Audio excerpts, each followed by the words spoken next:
The realest thing you can do is to leave somebody that you still love. Sometimes the realest thing that you can do as a result of the love that you have for them, but more importantly, the love that you have for yourself, is to leave. I know it sounds kind of crazy. If I still love them, how can I still leave them? Because the fact that you even loved them enough to give them an opportunity to love you back and they didn't, and now you're willing to stand on what loving you should have looked like enough to leave. Sometimes that's the realest thing that you can do.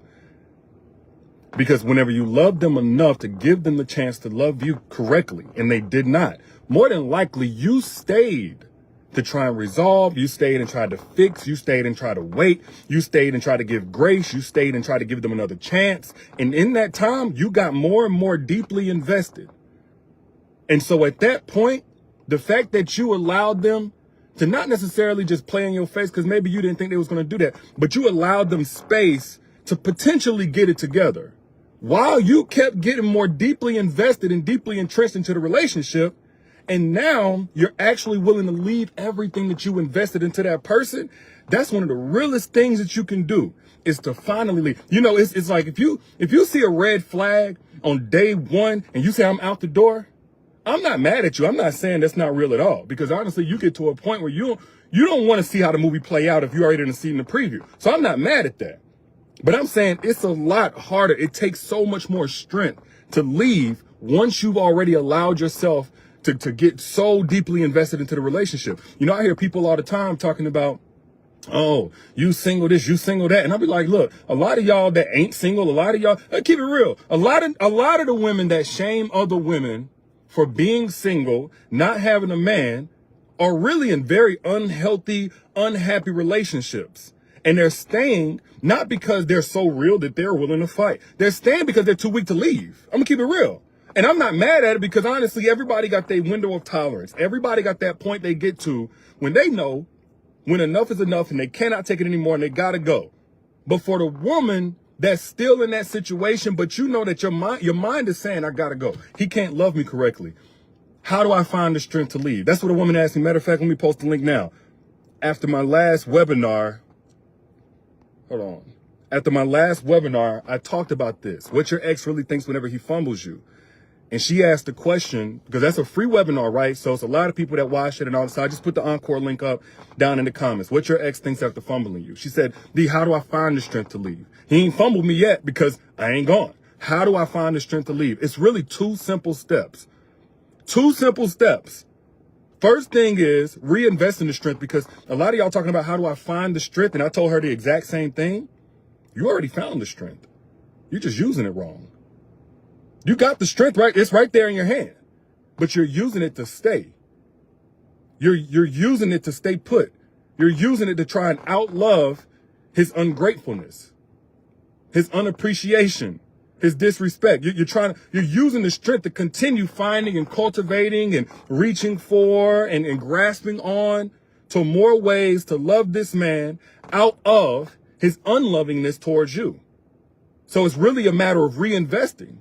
Now, what does that mean? Reinvesting is simply taking something that you put in one place, taking it back and saying, I'm going to put it over here instead. I'm going to put it over here instead.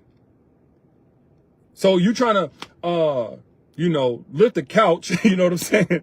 I don't know. I'm just trying to go somewhere. Maybe you're trying to lift the chair. I don't know. Let's make it really simple, right? But your hands is full with bags or whatever. You got to put something down in order to pick the other thing up. You just have to make a different choice on how you're going to apply that strength.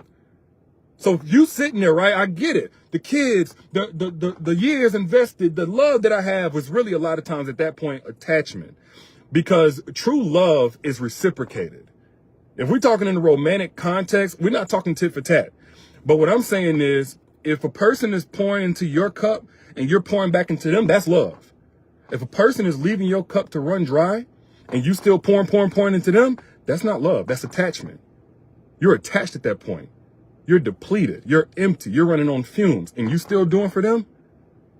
That's a fear that's at place. That's a toxic attachment. That's a trauma bond. So how do you find the strength to leave? It feels impossible. It feels like you can't leave. It feels like you ain't got the strength to all the strength you using to get through your day, knowing that this person ain't right for you. That's strength right there. You already done found it, sis. You already done found it. All the strength you using to try and rationalize the things that he's done so you could tolerate it and finally get some sleep at night and stomach the proximity to him and the fact that he still wants to sexually engage with you, even though you know you don't feel connected to this man, that's the strength right there. I'm telling you where your strength is at. It's already right there in front of you. All the strength that you using to continue holding in your true experience with this man so that your friends don't judge him, your family, your mama, daddy don't judge him. All that strength that you're using, that's your strength right there. I'm going to tell you how to locate the strength. All the strength that you're using to try to overcompensate for what he's doing wrong. Maybe you'll cook a little bit more. Maybe you'll be a little bit more sexual. Maybe you'll be a little bit more quiet, trying to keep the peace, even though you got a war going on inside because you know this man ain't loving you correctly. That's your strength right there, right? So you grab all of that strength. You grab all of that. You stop doing those things. And now you reinvest it. So what are you reinvesting it into? What is actually the strength to leave? Now you start looking at how you can embrace a life without this man. You're no longer rationalizing his lies. You're no longer going back and forth explaining things that he already know the answer to. He just want to make you feel like you're teaching him something new so he can continue extending his stay in your life that's really been overstayed at this point. Now you're going to take all of that energy out of doing that. No, we're not having sex. No, I don't feel like cooking for you. That's an extension of nurturing. I don't care what you say about me trying to punish you and spite you. I don't feel like doing it. I'm not doing it. Take that strength away from there. Now we're going to take care of us and we're going to embrace what a life without this person looks like. Because the second way to find the strength to leave is to come out of agreement with this notion that you can't be happy without them. I want to keep it real with y'all. Whenever we are so afraid to leave a person, and I've been there myself before, we've come into agreement that the only way we can be happy is if this person remains. That's when you can't leave somebody. When you've come into agreement, emphasis on you've come into agreement because the power is in your hands. And so at some point, you come into agreement that in order for you to be happy, this person has to be in your life. Has to be your person. Like some type of agreement you've made. So the agreement could be that. The agreement could be you can't be happy unless this person isn't allowed to move on to somebody else. You can't be happy unless there's zero chance this person has the freedom to go out and find somebody else to play with. You can't be happy if you have to go back out here on the dating scene and be alone again, single again, without this person. If you have to rework your life, rework your finances, if you have to be a single mom for a while, maybe a couple of years, if you have to go out here and supplement for the money that this person was giving you, you come into that agreement, but you don't have to go into that agreement.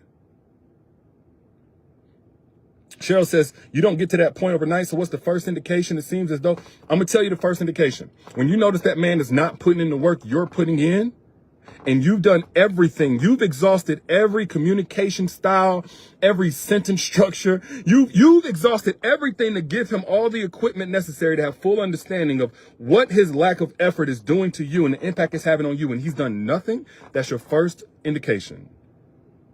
Because a relationship was not designed for one person to fight for it by themselves. A relationship was designed for two people to strive and give effort for the relationship to sustain. So if that person is not doing their part, and again, this is with you doing your part to communicate now, I'm very balanced in terms of, don't think it's all on him or, you don't have a responsibility to communicate. He got to read your mind. I'm not saying that. You said, what's the first indication when you know you've done your part to communicate? When you've done your part to give him an opportunity and you see he's not willing to match your energy and effort to strive for the restoration or the health of the relationship. At that point, you got your first indication. Now, you can go on to get more if you want to, but that's on you. But at the end of the day, step one, reinvest your strength. You already got the strength. Any woman out there continuing to deal with a dude, any woman out there that's continuing to suffer in silence and withstand and endure a relationship that's just deteriorating you more and more as you stay in it, you already got the strength. You're putting it in the wrong places. Because it does take a lot of strength to stay in a toxic relationship that's way beyond any ability to repair and restore it. But if you was to aggregate all of those different ways that you're using that strength into the one place that you can say, okay, let me embrace life without this person, the more that you get clarity, the more that you can visualize your happiness on the other side of leaving that person. And I'm not saying do this if you have not yet tried to restore and that man wants to. I'm all for healing together without hurting each other, okay? So I'm all for, if that man is repentant for whatever he did and you feel like y'all got enough to fight for it. This don't apply to y'all that have not yet tried to repair and restore the relationship. This applies to those of y'all who feel more lonely now in the relationship with this man than you did whenever you were single, because he ain't even trying no more. This is who this is for. I just want to be very specific and contextual because I have a responsibility to be ethical with what I'm saying. So for those of you ladies that's in that situation, you reinvest that strength. And then you come out of agreement with the manipulative notion that you can't be happy unless. Whatever way that applies to you, I can't be happy unless we work this out. I can't be happy unless we get married. I can't be happy unless we stay married. I can't be happy unless he stays in the house so we can have a 2-parent household. I can't be happy unless. Come out of agreement. You don't have to stay in agreement with that notion, any of those. You can be happy, even though I'm not saying it's ideal to break up a family. I'm not saying that. That's why I advocate for healing without hurting each other if there's an opportunity, if he's willing to do his part. But sis, you can be happy, even having to leave that situation because that was the only way that you can continue showing up for your children, for yourself. You can be happy. I'm going to give you complete clarity on this. You can be happy seeing that man go on and love somebody else from the outside looking in. You can be happy him doing that. You can be happy knowing that somebody else is with him. You're no longer with him, because it can be one of two things. Either he's faking and fronting like he's happy, like he's loving her, and he's really not. And it's just a calm before the storm on her end.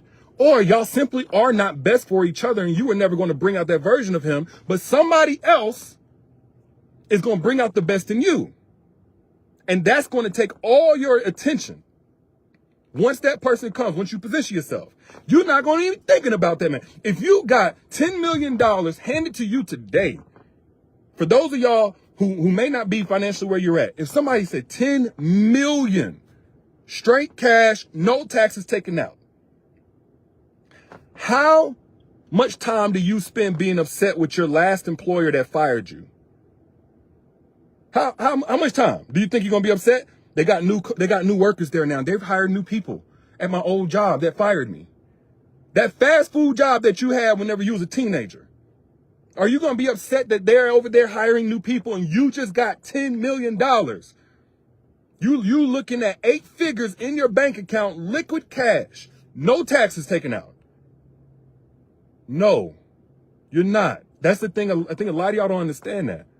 We're so afraid to see somebody that's failing to love us potentially go and succeed in being loved or loving somebody else. We're so afraid, but that fear has blocked you off from visualizing what it's like whenever you get that person that will love you.